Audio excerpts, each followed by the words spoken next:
Carnet d'avenir, chronique de futurhebdo.fr. Voici 2 nouvelles qui dérangent, étonnent et réjouissent de vivre en ce milieu de 21e siècle.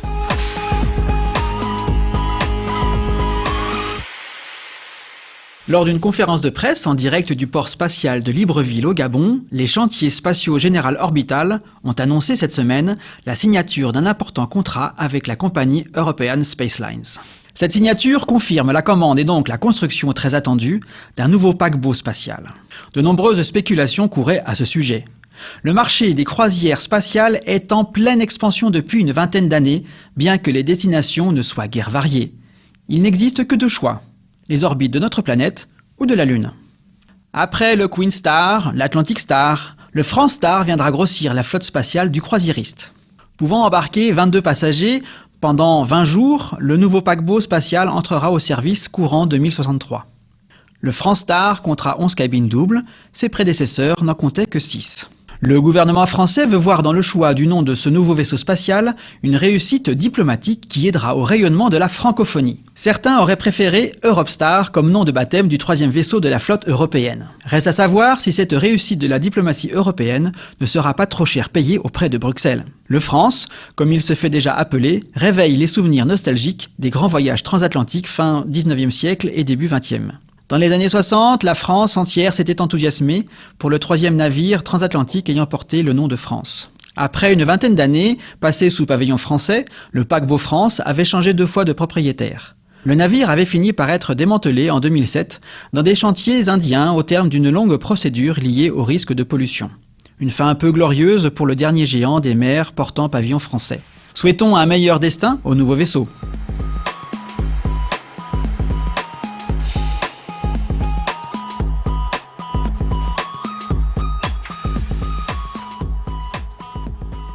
Le procès qui se présente comme l'un des plus importants scandales de ces 30 dernières années débute comme un fait divers. En 2049, Sophie épouse Pierre contre l'avis de sa famille. Son père est haut fonctionnaire européen, les prénoms ont été changés. Le futur mari est issu d'un milieu modeste. La famille de Sophie rompt tous les liens avec le jeune couple. Été 50, Sophie est enceinte de 6 mois et Pierre décède d'un cancer foudroyant du foie. 6 semaines entre le dépistage de la tumeur et le décès. La mort de son mari fait revenir la famille de Sophie. Conséquence, plus ou moins directe, du décès de Pierre, la fin de la grossesse de Sophie présente des difficultés. Elle doit rester sous monitoring permanent. Le retour en grâce auprès de son fonctionnaire de père permet à la future maman d'être hospitalisée au Val-de-Grâce, l'hôpital militaire choyé de nos gouvernants. Printemps 2054, le même type de cancer que Pierre est dépisté chez l'enfant. Opéré en urgence, quelques jours après le dépistage, il est sauvé par une greffe du foie. Sophie veut alors comprendre pourquoi Pierre n'a pu bénéficier du même traitement. Commence alors une enquête qui durera 2 ans.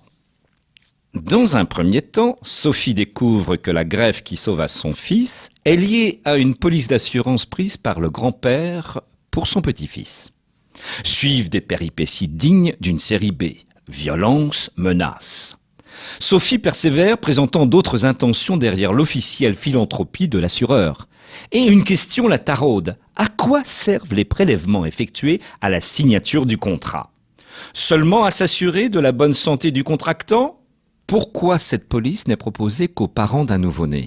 Ce dont aujourd'hui la justice est emparée, grâce à Sophie, dépasse l'entendement. Les prélèvements effectués sur le nouveau-né servaient à créer un clone du même âge biologique que le contractant. Décérébré, le clone devenait banque d'organes permanente.